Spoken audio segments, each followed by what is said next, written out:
समावेश आणि वार्ताहर परिषदेच्या कार्यक्रमाला उपस्थित असलेल्या माननीय आमचे नेते देवेंद्रजी, त्यांच्यावर उपस्थित सर्वच मान्यवर आणि ज्या सगळ्यांनी आता पक्षप्रवेश केला त्या सगळ्यांचं मी मनापासून या ठिकाणी स्वागत करतो। विशेषतः श्री रविराजा हे आमचे महानगरपालिकेपासूनचे जुने मित्र आहेत आणि मुंबई काँग्रेसमधलं तसं म्हटलं तर अभ्यासू नेतृत्व हे रविराजांच्या रूपाने मुंबई काँग्रेसमधलं महत्वाचं एक नेतृत्व आहे। रविराजा विरोधी पक्षनेता होतेच, मुंबई महापालिकेच्या संपूर्ण विषयांवरचा गाढा अभ्यास हे बलस्थान रविराजा यांचं आहे। बीएसटीच्या बाबतीत तर आपल्या बीएसटीच्या वर्किंग आणि बीएसटीच्या सर्व विषयांवरचा एन्सायक्लोपीडिया म्हणजे रविराजा आहे आणि बरोबरीने सायन मतदारसंघ जो आपला सायन कोळीवाडा आणि तो जिल्हा पूर्ण यामध्ये काँग्रेसची ताकद म्हणजे रविराजा हे आज भारतीय जनता पक्षात प्रवेश करतायत। त्यांच्या सहकाऱ्यांबरोबर अभिषेक सावंतजी, आशिष राठीजी, आर के यादवजी, वाघमारेजी, सुवर्णा रंगस्वामीजी, तबस्सुम शेखजी या सगळ्यांबरोबर त्यांचं मी स्वागत करतो आणि माननीय देवेंद्रजींच्या आदेशानुसार माननीय श्री रविराजा यांना मुंबई भारतीय जनता पक्षाचं उपाध्यक्ष पद सुद्धा आज आम्ही घोषित करतोय आणि भारतीय जनता पक्षाच्या नावामध्ये पूर्ण योगदान देतील। बरोबरीने घाटकोपर मधल्या उभाटाचे बाबू दरेकरजी जे उपविभाग प्रमुख आहेत आणि उपविभाग प्रमुख म्हणून 3 विधानसभा मतदारसंघांचं काम उभाटाचं त्यांच्याकडे आहे।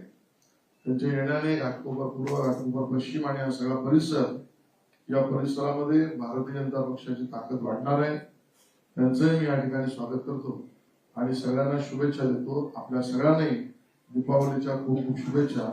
माननीय देवेंद्रजींना विनंती करतो की आपल्याला संबोधित करावं। सर्वप्रथम आपल्या सर्वांना दीपावलीच्या मी खूप खूप शुभेच्छा देतो आणि दीपावली आणि येणारं नवीन वर्ष आपल्या सर्वांना सुख समाधानाचं, आनंदाचं जावं आणि आरोग्याचं जावं अशा प्रकारची ईश्वरचरणी प्रार्थना देखील करतो। आज अतिशय आनंदाची गोष्ट आहे की रवी राजा यांच्यासारखा एक मातब्बर नेता, ज्यांनी महानगरपालिकेमध्ये काँग्रेसचे नेते म्हणून महानगरपालिका गाजवली, मावळत्या महानगरपालिकेचे विरोधी पक्ष नेते म्हणून एक प्रचंड आक्रमक अशा प्रकारची भूमिका ही रविराजांनी मांडली। 5 टर्म सातत्याने रविराजा हे महानगरपालिकेमध्ये निवडून आले आणि आशिषजींनी उल्लेख केला तसा एक विक्रम हा त्यांच्या नावाने हा देखील आहे की 23 वर्ष बेस्टचे सदस्य म्हणून त्यांनी काम केलं आणि बेस्टच्या संदर्भात मुंबई महानगरपालिकेत ऑथॉरिटी म्हणून रविराजा यांच्याकडे बघितलं जातं। प्रचंड मोठा जनसंपर्क आहे आणि एक मोठा कनेक्ट काँग्रेस पक्षातल्याही इतर नेत्यांसोबत त्यांचा आहे, ज्याचा येत्या काळामध्ये निश्चितपणे आम्हाला फायदा होईल।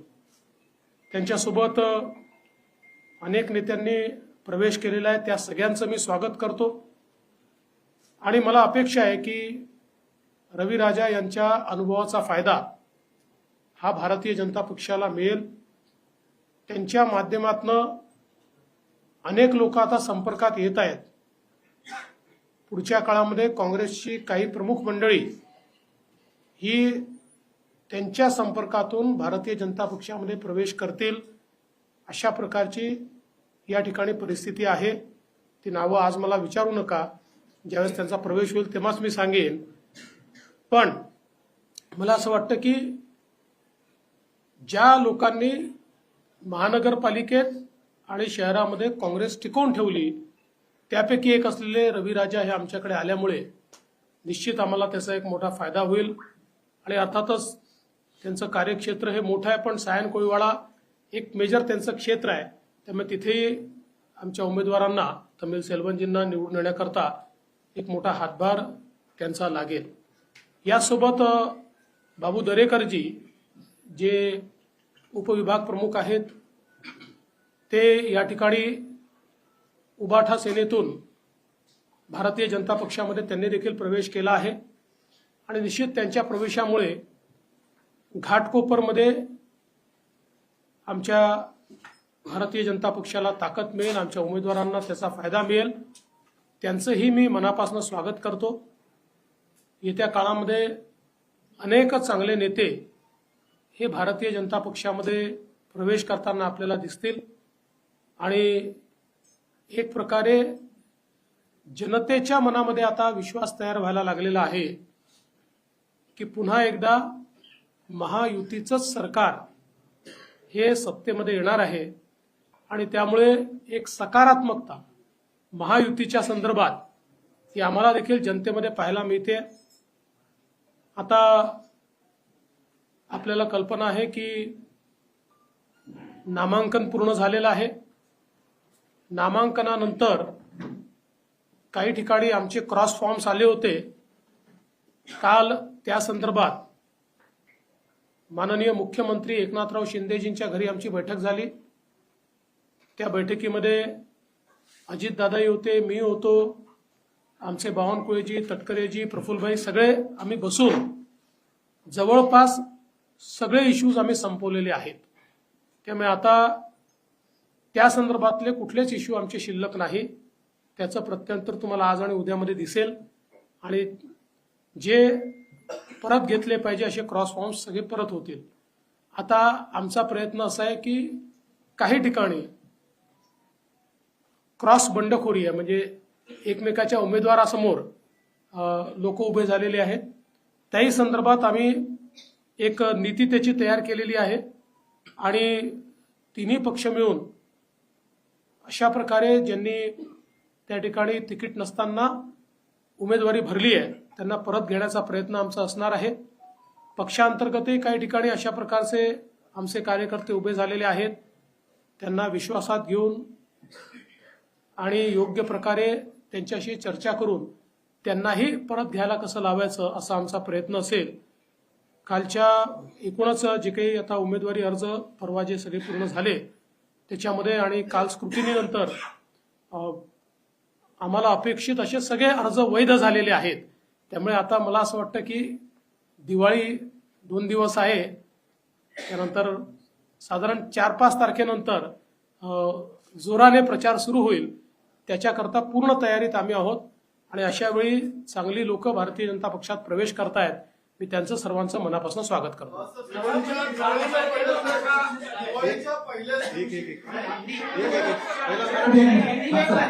पहिले मराठी मग हिंदी. आपण शांततेने घेतलं सगळे प्रश्न घेऊ. 1 मिनिट जरा शांतता. राहुल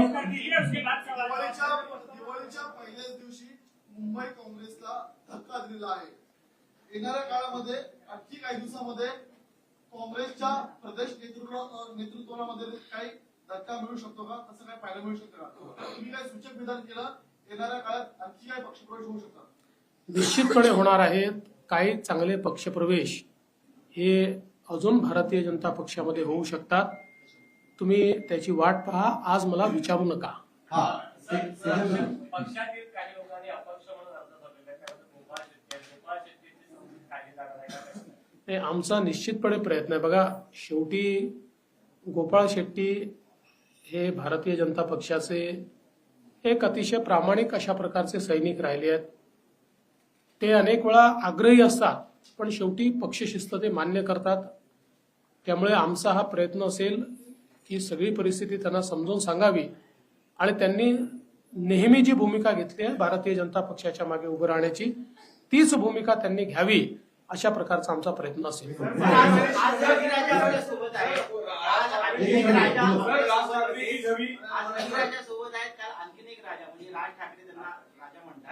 ते सुद्धा सोबत होते. ते म्हणाले की लवकरच महाविकास आघाडी नाही तर महायुतीचं आणि भाजपचं सरकार आहे, भाजपचाच मुख्यमंत्री होईल. इशारा तुमच्याकडे होता. कसं पाहता? असं आहे, मी त्यांचा आभारी आहे. त्यांच्या शुभेच्छा मी या ठिकाणी आभाराने स्वीकारतो. पण महायुतीचं सरकार येणार, भाजपचं नाही, आणि महायुतीचा मुख्यमंत्री होणार ही काळ्या दगडावरची पांढरी रेख. माजी विधानसभेमध्ये आपण जर पाहिलं तर सरदार सावंत यांनी फॉर्म महायुतीकडून भरलेला आहे. तर तिकडे अमित ठाकरे सुद्धा उभे आहेत. भाजप म्हणते की अमित ठाकरे मदत करणार. मग महायुतीला त्या उमेदवाराला मदत केली असं आहे, अजून आमची सगळी बोलणी चाललेली आहे. सीएम साहेब, राज ठाकरेजी, मी आहे, आशिष शेलारजी आहे. आमचा प्रयत्न आहे अजूनही की मार्ग असा निघावा की ज्यातनं आम्ही सगळे एकत्रित राहिलो पाहिजे. हा प्रयत्न अजून चाललेला आहे. विनोद ठाकरेजी सगळी उत्तरवादी विरोधी आहे, तुम्ही त्यांना उघडपणे समर्थन देत आहे आणि त्यांच्या समर्थन पण घेत आहे. त्यामुळे भाजप उत्तर भारतीय वोट भाजपवर नाराज होणार नाही का? एक. आणि दुसरं, तर तुम्ही कोऑर्डिनेशन कमिटी बनवली होती तरी पण महायुतीमध्ये बंडखोरी का झाली? पहिल्या प्रश्नाचं उत्तर असं आहे की आपण जो प्रश्न विचारला त्याचं उत्तर हे मागच्याच लोकसभेच्या वेळी मी दिलेलं आहे की आता राज ठाकरे यांनी व्यापक हिंदुत्वाची भूमिका घेतलेली आहे. बघा, क्षेत्रीय अस्मिता जी असते हिला भाजपचं नेहमीच समर्थन राहिलं आहे, पण त्याच्यासोबत क्षेत्रीय अस्मितेसोबत एक राष्ट्रीय अस्मिता आहे, तिचा स्वीकार होणं हे महत्वाचं असतं. ती राष्ट्रीय अस्मिता म्हणजेच हिंदुत्व हे राज ठाकरेंनी स्वीकारलेलं आहे आणि म्हणून मला याच्यामध्ये कुठलाच प्रश्न वाटत नाही. दुसरं काय विचारलं तुम्ही? नाही, ते ठीक आहे. अरे बाबा, कोऑर्डिनेशन कमिटीने जर लोक बसले असते तर कोऑर्डिनेशन कमिट्याच तयार केल्या असत्या. कोऑर्डिनेशन कमिटी एक विषय असतो.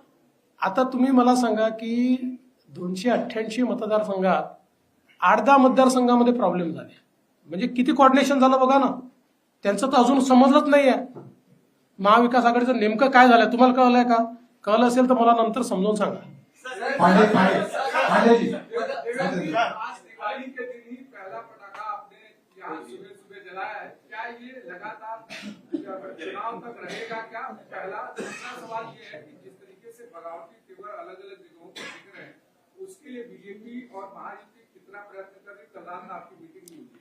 मुझे इस बात की बहुत खुशी है कि कांग्रेस पार्टी के 5 बार कॉरपोरेटर रहे और विपक्ष के नेता रहे ऐसे एक बहुत ही कद्दावर नेता रवि राजा जी ने आज भारतीय जनता पार्टी में प्रवेश किया है.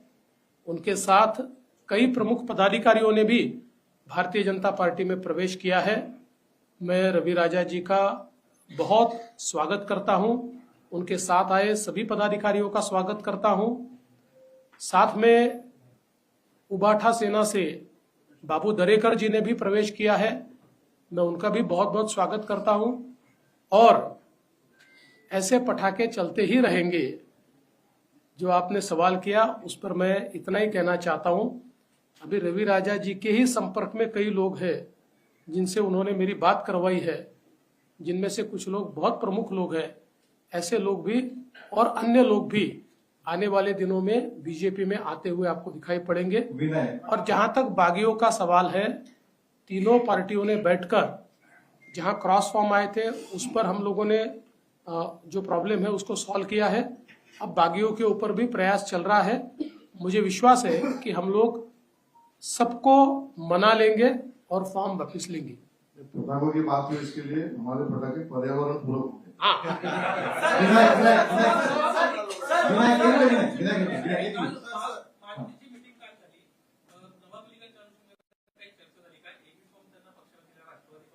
मला असं वाटतं याच्यावरची अधिकृत भूमिका आशिष शेलारांनी काल मांडली. त्याच्यानंतर मी देखील ती भूमिका अधिकृत आहे हे सांगितलेलं आहे. त्यामुळे आता याच्यावर पुन्हा पुन्हा चर्चा करून काही फायदा नाही.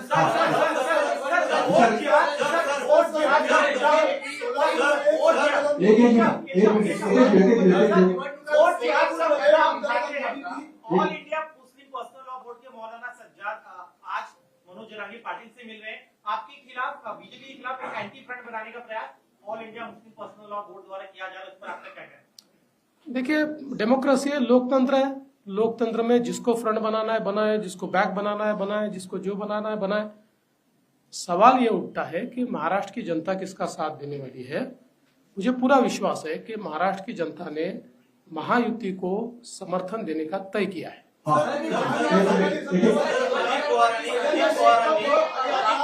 एक मिनिट अजित पवारांनी तासगावमध्ये फार मोठं वक्तव्य केलं. कथित सिंचन घोटाळ्या प्रकरणी त्यांनी आर पाटील यांनी माझा केसाने गळा कापला असं वक्तव्य केलं. मोठा गौप्यस्फोट आहे. ती फाईल तुमच्याकडे आली होती काय? असं आहे, या संदर्भात मी कालच सांगितलेलं आहे आणि ही फाईल कुठली गोपनीय फाईल नाही, माहितीच्या अधिकारात देता येते अशा प्रकारची फाईल आहे. त्यामुळे तुम्हाला काय इंटरेस्ट असेल तर तुम्ही देखील मागून घ्या. पण आता वारंवार तो प्रश्न कशाला? आता आर पाटील हे हयातीत नाहीत, त्यामुळे त्याच्यावर फार बोलणं योग्य नाही. मला असं वाटतं त्या संदर्भात काल मी उत्तर दिलेलं आहे. कि भारतीय जनता पार्टी ने नवाब मलिक को अपने से अलग कर लिया था, एनसीपी ने भी अलग कर लिया था. निश्चित रूप से उनकी मुलाकातें होती थी, लेकिन जिस प्रकार से नवाब मलिक को कैंडिडेचर दिया गया है, आने वाले दिनों में सरकार बनती है तो क्या नवाब मलिक को आप सरकार में शामिल करेंगे? क्योंकि वो तो एनसीपी अरे भाई, हम तो उनका प्रचार ही नहीं करने वाले, तो कहां से सरकार में शामिल करेंगे? हमने हमारी अधिकृत भूमिका कल बता दी है कि हम लोग उनका प्रचार नहीं करेंगे. उनके खिलाफ शिवसेना का उम्मीदवार है, उस उम्मीदवार का प्रचार भारतीय जनता पार्टी और शिवसेना करेगी. लेकिन नवाब मलिक के बेटी के खिलाफ, नवाब मलिक के बेटी के खिलाफ महायुति का कैंडिडेट क्यों? शिक्षक आहे, त्यांच्या पगारवाढीचा निर्णय घेण्यात आला होता, मात्र काही त्याच्यामध्ये त्रुटी आहे, ती पडताळणी करायची आहे, म्हणून या निर्णयाला ब्रेक दिली गेली आहे. काय नेमकी याच्यामध्ये सविस्तर माहिती? मला वाटत नाही असा कुठला ब्रेक दिला. आम्ही घेतलेल्या कुठल्याच निर्णयाला ब्रेक नाही. सुशांत आमचे निर्णय सुसाट असतात, ब्रेक लागतच नाही. आता शेवटचे दोन प्रश्न घेऊ. भाजपा जवळपास 100हून अधिक सभा घेत आहे, त्यामध्ये नरेंद्र मोदींच्या 8 ते 10 सभा आहेत. काय नेमकं नियोजन ठरलं? 50 सभा. नाही, असं आहे की भारतीय जनता पार्टी आणि सगळेच पक्ष निवडणुकाच्या निमित्ताने सभा घेत असतात. आमची राष्ट्रीय पार्टी आमच्याकडे अतिशय पॉप्युलर अशा प्रकारचं नेतृत्व आहे, लोकांना हवं असं वाटणारं नेतृत्व आहे. त्यामुळे निश्चितपणे मोदीजी असतील, अमित भाई शहा असतील, नड्डाजी असतील किंवा आमचे मुख्यमंत्री असतील किंवा गडकरी साहेब असतील, असे जे राष्ट्रीय स्तराचे राजनाथ सिंगजी असतील, राष्ट्रीय स्तराचे नेते असतील किंवा आमचे मुख्यमंत्री असतील, आम्ही कोणाकोणाला बोलवणार आहे हे फार सोपं आहे. तुम्ही आमची 40 लोकांची स्टार प्रचारकांची यादी बघा, त्या यादीत ज्या त्या प्रत्येकाची आम्ही या ठिकाणी सभा करू.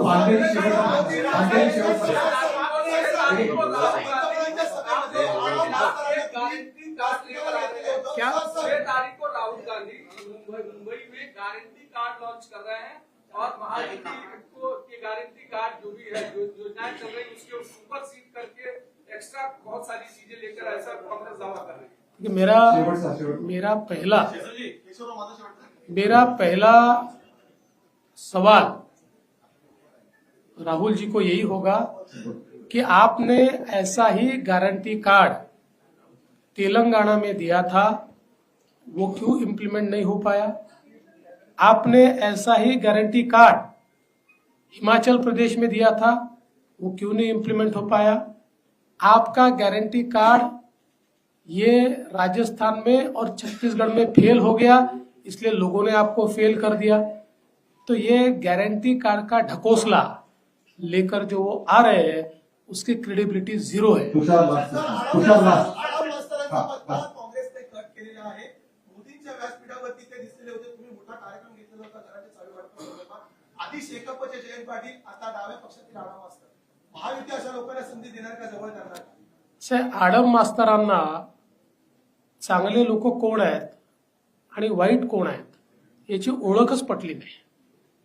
ते आमच्या विरोधी विचाराचे असताना देखील गरीबाला घर दिलं पाहिजे म्हणून 30,000 घरं आम्ही त्यांच्या संस्थेच्या मार्फत बांधून दिली. 30,000 घरं. आणि आउट ऑफ द वे जाऊन गरीबाकरता त्याला ऍडिशनल पैसा देणं, त्या ठिकाणी सोयी करणं, या सगळ्या गोष्टी आम्ही केल्या. तरी देखील लोकसभेच्या वेळी त्यांना काँग्रेसने चॉकलेट दिलं, ते काँग्रेससोबत गेले. आता त्यांच्या लक्षात आलं, आता ठीक आहे, आता ते त्यांनी ठरवायचं आहे काय करायचं आहे ते.